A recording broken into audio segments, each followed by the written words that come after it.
नमस्कार मैत्रिणींनो, आजच्या ह्या नवीन व्हिडिओमध्ये तुमचे खूप खूप स्वागत आहे। रात्रीचा स्वयंपाक जवळपास माझा पूर्ण झालेला आहे। थोड्या पोळ्या करायच्या बाकी होत्या, त्या मी आता करून घेतल्या आहे। पोळ्या झाल्या की मग आम्ही सर्वजण जेवायला बसू। व्हिडिओची एडिटिंग आटपेपर्यंत रात्री मला स्वयंपाकाला थोडासा उशीरच होतो।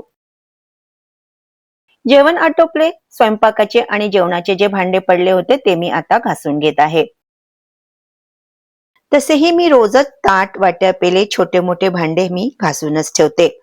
मोठ्या कड्या किंवा जे गंज वगैरे असते ते मी नंतर सकाळी घासते। पण आज मला सर्वच भांडे घासायचे आहे, कारण की उद्या सकाळी आमच्याकडे माझ्या मिस्टरांच्या मित्रांचे गेट टुगेदर आहे। तर त्याची पण थोडी तयारी मला रात्रीच करून ठेवायची आहे। त्यामुळे जितके शक्य होईल तेवढे काम मी आताच आटपून घेत आहे। भांडे घासून झाल्यानंतर मी गॅस ओटा वगैरे स्वच्छ पुसून घेतला। सकाळची सुरुवात जर पॉझिटिव्ह वाइब्सने करायची असेल तर रात्रीची ही छोटी मोठी क्लिनिंगची कामे करणे खूपच आवश्यक असते।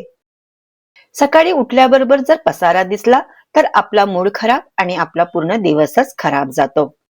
चला, ही सर्व माझी क्लिनिंग आटोपली, आता उद्याच्या तयारीला लागते। लसूण मी मगाशीच सोलून ठेवले होते, अद्रक पाण्यात घालून ठेवले होते, त्याचे आता साल काढून ठेवून देते। अद्रक लसूणची पेस्ट मी सकाळीच ताजी ताजी करणार। अद्रक लसूण स्वच्छ करून ठेवलेले असले की मिक्सर मधून पेस्ट काढायला काही वेळ लागत नाही। चला, अद्रक सोलून झाले, आता चणे भिजवायला टाकून देते। उद्या जवळपास मला 20 ते 25 लोकांचा स्वयंपाक करायचा आहे, तर त्यासाठी मी जवळपास 1 ते 1.5 किलो इथे छोले भिजवायला टाकलेले आहेत। एवढी रात्रीची कामे आटोपली। चला, आता रात्र झाली, उद्या सकाळी भेटूया। सकाळी मी 6चा अलार्म लावला होता, पण रात्री झोपायला मला जवळपास 12 वाजले, तर मी आणखी अर्धा तास जास्त झोपले आणि 6:30ला मग मी उठले। तसंही काम असले की मनाला हुरहुर लागलेली असते, झोप काही लागत नाही। पाणी गरम करण्यासाठी ठेवले। तसंही आज मला वॉकिंगला जाता येणार नाही, कारण की मला 11 वाजेपर्यंत स्वयंपाक आटवायचा आहे। जी आपली सकाळची रुटीन असते ती तर आपल्याला करावीच लागते। कोमट पाणी पिऊन घेतले, 2 मिनिटं रिलॅक्स झाली आणि नंतर मग मी लगेच लिव्हिंग रूम आवरायला घेतला। तसेही मी एकदा स्वयंपाकाला लागली तर मग मला वेळ मिळणार नाही, म्हणून जी आवश्यक क्लिनिंगची कामे आहेत ती मी आधी आटपून घेत आहे। तसे येणारे पाहुणे हे लिव्हिंग रूम मध्येच बसणार, तर लिव्हिंग रूम आवरणे जरुरीच आहे।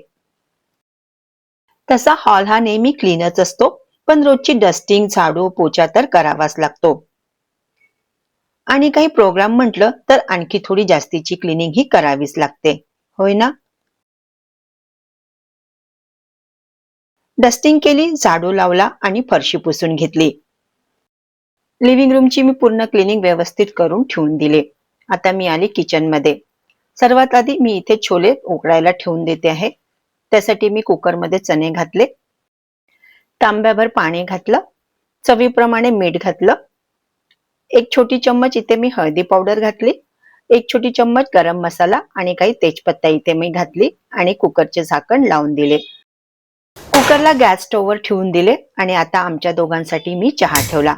अजून आमचा चहा व्हायचाच आहे।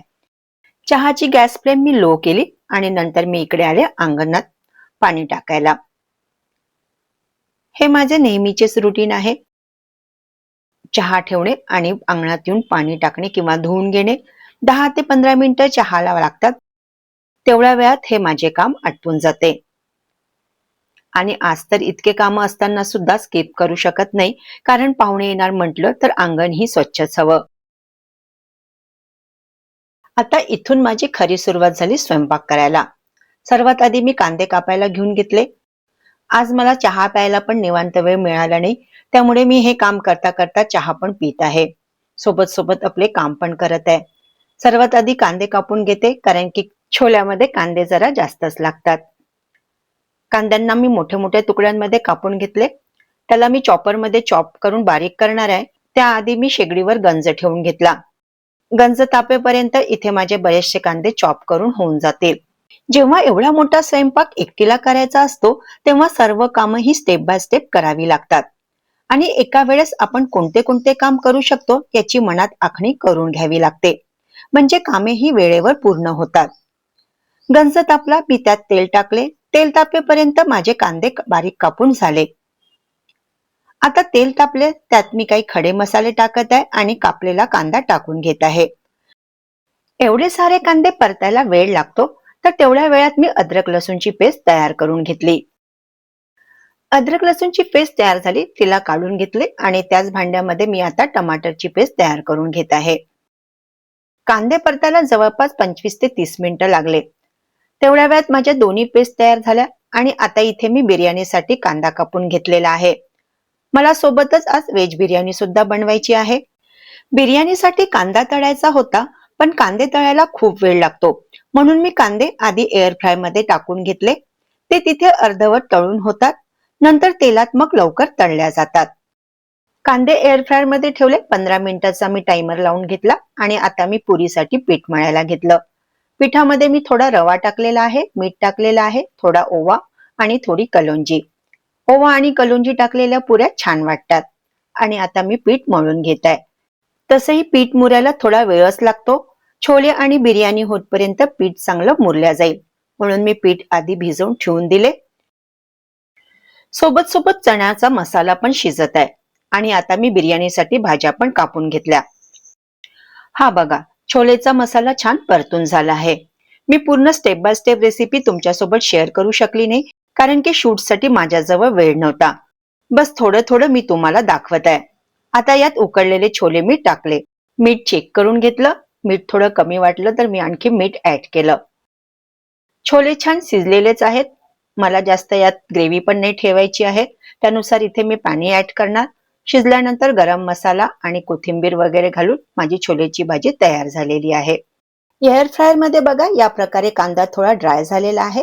आता त्याला मी तेलामध्ये तळून घेणार. सोबतच बिर्याणीसाठी लागणाऱ्या भाज्या पण मी हाफ फ्राय करून घेत आहे. सुरुवातीला कोबी आणि बटाटे तळून घेतले. दुसऱ्या शेगडीवर मी इकडे तांदूळ उकळण्यासाठी पाणी पण ठेवून दिले. बटाटा आणि कोबी अर्धवट तळल्यानंतर त्याला काढून घेतलं. त्यानंतर बीन्स, मटर, पनीर आणि गाजर पण तळून घेतले. भाज्यांचा मसाला होतपर्यंत तांदूळ पण उकळला गेला. भाजी मसाल्यावरती उकडलेला भात टाकला. त्यावर तळलेला कांदा, पुदिना, बारीक कोथिंबीर आणि थोडा फूड कलर आणि वरून तूप घातले आणि बिर्याणीला आता दम लावायला ठेवून दिले. जवळपास माझा स्वयंपाक झालेला आहे. हे सॅलड सोबत कांदे आहेत चना मसाला सोबत खायसाठी, आणि ही चना मसाल्याची भाजी, ही व्हेज बिर्याणी आणि हा मठ्ठा. एक दोघांना पोळ्या पाहिजे होत्या, तर मी आधी पोळ्या टाकून घेतल्या आणि मग मी पुऱ्या तळायला सुरुवात केली.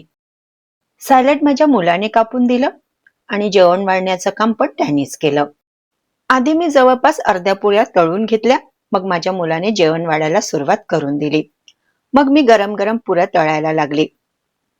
जशा जशा लागत गेल्या तशा तशा मी त्यांना मग गरम पुऱ्या तळून देत गेली.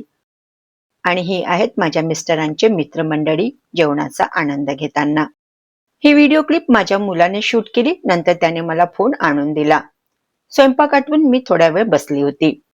स्वयंपाक करायला तर काही वाटत नाही, 30 जण राहो की 35 जण, पण त्यानंतरचा जो होणारा पसारा असतो तो आवरणं सर्वात जास्त डोकेदुखी मला वाटते. पण काही हो, आवराव तर आपल्यालाच लागणार आहे. सर्व गेल्यानंतर मी अर्धा तास आराम केला. त्यानंतर मग कपडे चेंज केले, घरचे कपडे घातले आणि आपल्या क्लिनिंगला सुरुवात केली. सर्वात आधी ओटा आवरून घेतला. गॅस शेगडी व्यवस्थित पुसून घेतली. त्यानंतर मग खालचे सर्व भांडे वरती ओट्यावर ठेवून दिले, कारण की खालचा पण पसारा आवरायचा होता. तिथून परत एकदा झाडू लावायचा होता. सर्व पसारा आवरून घेतला. जे भांडे जमा झाले होते ते पण जवळ आणून ठेवले. आधीचे स्वयंपाक करताना जे भांडे जमा झाले होते ते बघा, हे एवढे होते. स्वयंपाक म्हटलं की भांडे हे पडतातच. आपण कितीही भांडे कमी वापरण्याचा प्रयत्न करावा, तरी पण भांडे ही पडतातच. आणि इतका मोठा स्वयंपाक करायचा म्हटला तर भांडे जमा होणे हे स्वाभाविकच आहे. आधीचे भांडे मी घासून घेतले. नंतर ज्या प्लेट्स जमा झाल्या होत्या त्या पण मी व्यवस्थित क्लीन करून घेतल्या. माझ्या सर्व जेवणाच्या प्लेट्स, वाट्या, काचेचे बाउल्स वगैरे सर्व क्लीन करून झाले. मठ्ठा असल्यामुळे काचेचे बाउल्स पण काढावे लागले. हे बघा, जवळपास 2 टोपले इथे मी भांडे घासलेले आहेत. आणि अजूनही स्वयंपाकाचे जे मोठे गंज वगैरे आहेत ते घासायचे बाकीच आहेत. त्यात अजून अन्न शिल्लक आहे, ते काढल्यानंतर मग मी ते आरामात घासून घेणार. सर्व भांडे घासून झाले, किचनची सर्व क्लिनिंग करून घेतली. सकाळी मी लिव्हिंग रूमला पोछा तर लावलेला होता, पण तो परत खराब झाला तर आणखी एकदा पोछा लावून घेतला. किचनमध्ये एवढा मोठा स्वयंपाक झाला होता, त्यामुळे किचनही बरंच घाण झालं होतं आणि एवढा सारा ऑइली स्वयंपाक झाला असल्यामुळे किचन खूपच चिकट झाले होते. मला 2-3दा त्याला पुसावं लागलं. तर मैत्रिणींनो, अशा प्रकारे माझा हा धावपळीचा दिवस गेला. तुमच्यासोबत कधी असं झाले आहे का? 20-25 लोकांचा स्वयंपाक तुम्हाला एकटीने करावा लागला. आणि तुमचा असा हा अनुभव मला कमेंट्स करून नक्की सांगा. आणि आजचा हा व्हिडिओ तुम्हाला आवडला असेल तर लाईक करा, शेअर करा आणि माझ्या चॅनलला सबस्क्राईब करायला विसरू नका. धन्यवाद.